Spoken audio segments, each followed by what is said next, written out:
प्रातःकालीन वेला में एक दासी को चेतना हुई, देखा सब सोए हुए हैं। यशोदा जी के समीप गई तो इंद्र नीलमणि की कांति से प्रकाशित जिनकी श्रीअंग कांति, ऐसे अत्यंत सुकुमार बाल प्रभु, बाल रूप धारण की, कमल नयन, और धीरे धीरे कर कमल और चरण कमल, ऐसे छोटा बालक जिसे नहीं करता, ऐसे आनंद से वो तो फूल गई।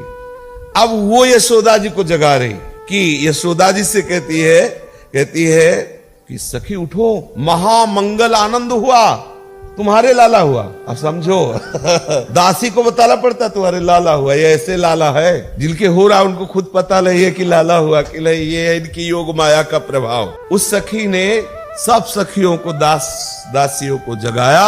अरे महामंगल मोद का अवसर, देखो यशोदा मैया ने बड़ा सुंदर लाला जाया, सब मिलकर यशोदा जी को जगाया। और सखिया कह रही है, यशोदा जी जो आपके हृदय में बहुत दिन से भावना थी कि हमारे लाला हो, देखो प्रभु की कृपा से लाला हुआ और कितना सुंदर हुआ है। यशोदा जी जगी तो देखा कि मन भावता जैसा वो स्वप्न में देखती थी, जैसा वो जागृत में भावना में देखती थी कि हमारा लाला ऐसा, ठीक वैसा ही लाला आनंद में मगन होकर के कहा कि आप ये सूचना बाबा को पहुंचाइए, नंद बाबा को। दौड़ करके दासी जाती है, बाबा से कहती है, बाबा समस्त कामनाएं आज फलीभूत हो गई। आज यशोदा मैया ने बहुत ही सुंदर लाला प्रकट किया है, आप चल करके मुख दर्शन कीजिए। बाबा एक तो अवस्था भी बहुत है और ये चाह हृदय में बहुत बड़ी बाबा की, और कोई ये सोच भी नहीं सकता था कि ऐसी अवस्था में नंद बाबा और यशोदा के ये भी सुख होगा। बाबा तो भागते हुए व्याकुल, जैसे जब दशरथ जी को दासी ने सूचना दी कि आज आपकी जितनी मन भावती कामना थी पूर्ण हो, 4 बालक हुए। दशरथ जी के आंखों से अश्रु बरसने लगे और कह रहे हैं, जाकर नाम सुनत शुभ होई, मोरे गृह आवा प्रभु सोई। जिसका नाम उच्चारण करने वाले का महाशुभ महामंगल हो जाता है, वो प्रभु मेरे घर बालक बनकर लड़खड़ाते हुए, चक्रवर्ती सम्राट महाराज दशरथ लड़खड़ाते हुए प्रेम विकलता में महल की तरफ भागते हैं। जाकर नाम सुनत शुभ होई, मोरे गृह आवा प्रभु सोई। परमानंद पूरी मन राजा, कहा बुलाए बजाओ बाजा, बाजा बजाओ, मेरे घर प्रभु पधारे हैं, परमानंद स्वरूप प्रभु पधारे हैं। ठीक नंद बाबा की ऐसी ही दशा है। नंद बाबा आनंद में उलझते हुए आए, जब लाला का मुख देखा इतने आनंद में उमगे कि जो भी ये वस्त्र आभूषण जो सब न्यछावर करने लगे। सूचना पहुंचाने के लिए दास दासियां पूरे ब्रजमंडल में भागे, सुनो सुनो नंद यशोदा के यहाँ लाला हुआ है, बहुत ही सुंदर नीलमणि लाला हुआ है। ब्रजवासियों के प्राण थे नंद बाबा, और नंद बाबा के हृदय में परमानंद की बाढ़, लाला प्रकट हुआ। ब्रजवासी भाग रहे हैं, फिर ध्यान आता है कि कुछ भेंट लेके जाना चाहिए। तो ब्रजवासियों की सबसे बड़ी महिमामयी भेंट है दूध, दही, छाछ, मक्खन। कोई मक्खन भर करके, कोई दूध, कोई दही, कोई छाछ, ऐसे भर भर करके सब जा रहे हैं। दासियों ने रोक दिया, अभी आप लाला के दर्शन नहीं कर सकते ब्रजवासियों को। क्यों? बोले अभी नाल छेदन हो रहा है, अभी लाला का देखो, जिनकी नाल में ब्रह्मा जी प्रकट हुए, उन प्रभु का नाल छेदन करने वाली जो महासौभाग्यवती दासी है, उसे दादी कहते हैं, नाल छेदन करने वाली दाई माँ। यशोदा जी से कह रही है, ऐसे थोड़ी हम नाल छेदन कर देंगे। जो दादी माँ है उसने कहा, आज नाल छेदन नहीं करेंगी जब तक आप हमारी मनचाही वस्तु मुझे भेंट में नहीं देंगी। यशोदा जी ने कहा, क्या है तेरी मनचाही वस्तु? बोले जो आपके गले में हार विराजमान। बहुत से भाव है, धन्य है ये हार जो वहां विराजमान है कि जगत का स्वामी उन वक्षा स्थलों का स्पर्श करके पान करेगा। विश्व का भरण पोषण करने वाले का भरण पोषण करने वाले वो वक्षा स्थल है। यशोदा मैया के वक्षा स्थल है जिनके लिए लाला मचल जाता है।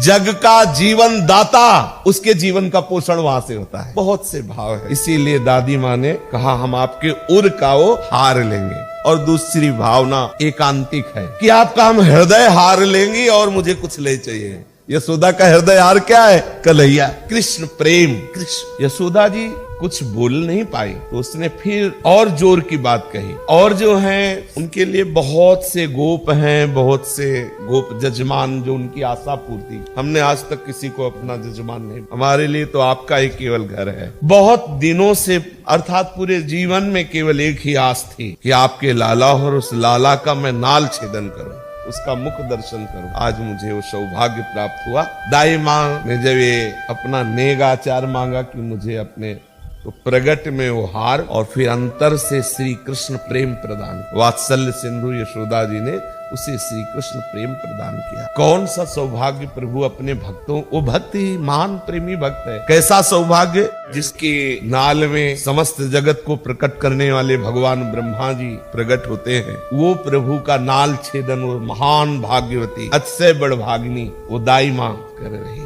सूरदास जी कहते हैं कि गोकुल के वासियों के भाग्य का हम वर्णन क्या करें। अब जब नाल छेदन हुआ, बाबा समस्त ब्रजवासी आनंद में उमगे हुए हैं। कुछ ब्रज के जो विद्वान जन हैं, जो बाबा के पुरोहित हैं, वो सज धज करके चले। तो ब्रह्मा जी ने विचार किया कि ये अवसर हमें भी नहीं चूकना चाहिए। मूर्तिमान चारों वेद उपवेद, मूर्तिमान रूप धारण करके ब्राह्मण का, और भगवान ब्रह्मा जी प्रधान आचार्य का रूप धारण करके जो ब्रजवासी ब्राह्मणों की पंक्ति जा रही थी, उसी के पीछे, क्योंकि आगे वो उनका सौभाग्य सर्वश्रेष्ठ है, वो सौभाग्य ब्रह्मा का भी नहीं है जो उन ब्रजवासी ब्राह्मणों का है, क्योंकि वो प्रत्येक लीला का रसास्वादन करेंगे। ब्रह्मा जी महाराज श्री नंद बाबा के यहाँ पधारते हैं, तो एक तो आनंद में आनंद बरस रहा है। इतने दिनों के बाद बाबा के यहाँ सबको परमानंद प्रदान करने वाले सच्चिदानंद प्रभु प्रकट हुए। ब्रजवासियों के हृदय में तो वैसे ही उमगन है, और इधर ब्रजवासी कह रहे सुनो सुनो, एक आश्चर्य की बात देखो, ऐसा पंडित कभी नहीं देखा। एक तो मूर्तिमान तेजस्वी वेद स्वयं ब्राह्मण का रूप धारण किए हुए, उपवेद सब मूर्तिमान, और ब्रह्मा जी बने तो आचार्य रूप ब्राह्मण रूप है, लेकिन चार मुख है। अब चार मुख का पंडित तो ब्रजवासियों ने देखा नहीं था। वो सब एक दूसरे से कह देखो देखो महर के यहाँ कैसा पंडित पद, चार मुख तो एक अजब रूप होगा ना। आचार्य स्वरूप ब्रह्मा जी और उनके अनुगामी चारों वेद और उपवेद सब मूर्तिमान ब्राह्मण रूप होकर अंदर आदर दिया। और सबसे पहले जे ही अंदर गए तो स्वस्ति वाचन प्रारंभ किया। ब्रह्मा और वेदों ने मूर्तिमान रूप धारण कर पुरोहित का स्वस्ति वाचन किया। अब तो भीड़ लग गई ब्रजवासी और ब्रजवासिनों की। जो सखिया थी बोले सखी आश्चर्य है, 8 नेत्र है, 4 मुख है, और ये आगम की बात बखानने वाला बड़ा प्रवीण पंडित दिखाई दे रहा है। सब सुनना चाहते हैं। क्यों सुनना चाहते हैं? 4 मुख से कैसे आवाज निकलती है? भाई एक मुख से बोले तो सब पता है, 4 मुख से कैसे बोलेगा? तो सब सुनना चाहते हैं। हाँ, सुन पाता है। पहला आश्चर्य तो नंद के लाला का प्रकट हुए, और दूसरा आश्चर्य उनके यहाँ एक पुरोहित आया है, 8 नेत्र 4 मुख वाला बड़े बड़े तेजस्वी ब्राह्मण है। तो सब उस आश्चर्य को, दोनों आश्चर्य को देखने के लिए आते हैं। नंद बाबा ने जब देखा कि स्वस्ति वाचन किए और आकांक्षा जता रहे हैं कि हमें भर नेत्र तो बालक को देख लेने दो, तो जो झीना पर्दा था हटाया गया। ब्रह्मा जी ने प्रभु के उस बाल रूप का दर्शन किया, वेदों ने भी दर्शन किया, और परम सुख ब्रह्मा को मिल रहा है प्रभु के रूप का दर्शन करके। भगवान ने ब्रह्मा की तरफ देखा, एक किलकारी मारी कि वो नन्हे नन्हे सी चरण, नन्हे नन्हे कर कमल, वो विशाल नेत्र, और उनकी किलकारी ब्रह्मा जी के हृदय में प्रेम उमगता है। वो विवश हो रहे, प्रेम विवश हो जाते हैं। फिर सावधान हुए, और नंद बाबा यशोदा और ब्रजवासी सब घेरे खड़े हैं। बाहर से तो कुछ लक्षण वर्णन करते हैं और अंदर स्तुति करते हैं। ब्रह्मा जी वेद भी स्तुति कर रहे हैं। साम वेद केवल प्रभु की स्तुति, वेद स्तुति ही तो करते हैं। रहा नहीं गया, अनुमति की जरूरत नहीं समझी, और छोटे छोटे जो श्री चरण है ना, उनको लेकर के ऐसे भाल पे लगाते हैं, ऐसे हृदय पे लगाते, प्रभु के चरणों को निहारते हैं, मस्तक पर लगाते हैं, हृदय से लगाते हैं, और कहते हैं हे यशोदा मैया, ये जो तुम्हारा लाला है ना, ये संपूर्ण ब्रजमंडल का क्लेश हरण करेगा। तुम्हारे लाला का चिंतन, तुम्हारे लाला का आश्रय, तुम्हारे लाला का दर्शन संपूर्ण ब्रजवासियों के क्लेश का नाश करने वाला होगा। आपके जो लाला के लक्षण लिखे हुए हैं भाल में, श्री चरणों में, कर कमल में, वो मैं पढ़ के बता रहा हूं कि इतना महामहिमा में है कि जो अर्थ धर्म काम मोक्ष चारों के त्यागी, पूर्ण काम आप्त काम परमहंस है, वो भी इसके दर्शन की आकांक्षा करेंगे, वो भी हृदय में इसकी कृपा की चाह मनाएंगे। जिससे श्री सुखदेव जी आदि ये परमहंस महापुरुष जन धर्म अर्थ काम मोक्ष चारों से विरक्त है, चारों पुरुषार्थों से पूर्ण विरक्त है, लेकिन श्री कृष्ण में आसक्त है। सनक सनंदन सनातन सनत कुमार आदि ब्रह्मा जी की दशा बदल रही, आंगन में लौट रहे हैं, वहां की रज लेकर माथे पे लगाते। और ब्रह्मा जी नहीं, वेद भी जो ब्रह्मा जी के साथ आए हुए लौट रहे हैं, इसीलिए तो ब्रज की महिमा अपार है। नंद सदन की रजलय सिरधरी, और बड़ी बड़ी श्वासें, जब प्रेम का आवेश होता है तो श्वास भी नहीं ली जाती, विकलता, लंबी श्वास खींचते हैं, रज में लौट रहे हैं, रज लेकर के अपने शरीर पर लगाते हैं, माथे पे लगाते हैं।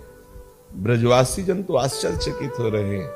चार मुख वाले ब्रह्मा, चार खोपड़ी वाले ब्रह्मा जी जब लौट रहे हो तो कैसा लगेगा, बोल रहे हो तो कैसा लगेगा। उनके साथ तेजस्वी वेद, दो दो आश्चर्य, एक तो नंद बाबा और यशोदा के इस अवस्था में और आश्चर्यजनक बालक, ऐसा सुंदर बालक, और दूसरा वहां उत्सव में ऐसे ब्राह्मण पधारे हुए, मानो जैसे कोई तमाशा खड़ा हो गया हो, ऐसे सब और ब्रजवासी भोले जल, तो एक दूसरे के कान में ऐसे बोलते हैं, देखो देखो कैसे लौट रहा है, देखो देखो कैसे रज लगा रहा है, देखो देखो कैसे इसके चारों मुखों से आवाजें निकल रही। ब्रजवासी सखा ब्रजवासी सब जब ब्रह्मा जी कुछ बोलते हैं ना तो सब ऐसे से मतलब जब पूरे जाल का, अब वेद की भाषा ब्रह्मा की, वो सब ऐसा लग रहा है कि मतलब पूरे सब जैसे नहीं कोई बोल रहा हो तो हाँ ऐसे सब ब्रजवासी ऐसे घेरे हुए और आश्चर्यचकित, और ऐसा लग रहा है पूरी बात समझ रहे। और ब्रह्मा जी जब वेद बोल रहे तो ब्रजवासियों का वेद अलग होता है, ब्रह्मा का वेद अलग है। ब्रजवासियों का वेद सुनना तो उन्हें छेड़ देना, सुना देंगे। ब्रजवासियों के पंडित का नाम हो गया चौमुखा पंडित। ब्रज में अपने चौमुखा भी है ना, इसलिए उनके स्थान भी है। भगवान ब्रह्मा जी को ये परम सौभाग्य मिला, वो आचार्य रूप से आए, उनके आंगन की रज मिली, लालजू के दर्शन हुए, ब्रजवासियों का कृपा प्रसाद हुआ।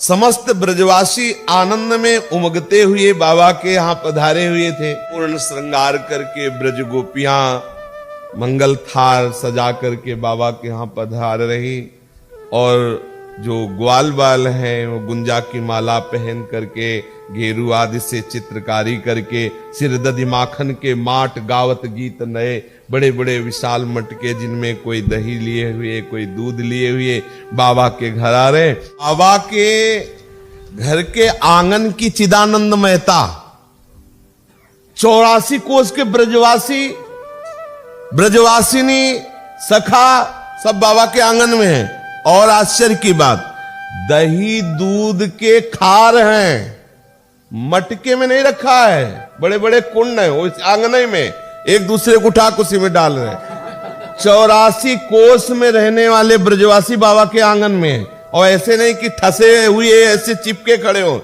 आनंद बच रहा है, नृत्य हो रहा है, बधाइयां। ये चिदानंद मेहता बाबा के आंगन के, जहां ब्रह्मा भी लौट रहे और जहां की चरण रज महादेव भी माथे, वो आगे का शेष प्रसंग कल चर्चा। श्री राधा वल्लभ लाल की जय। अगर आप अंत तक देख रहे हैं तो चैनल को लाइक शेयर एंड सब्सक्राइब जरूर करें और कमेंट में राधे राधे जरूर लिखें।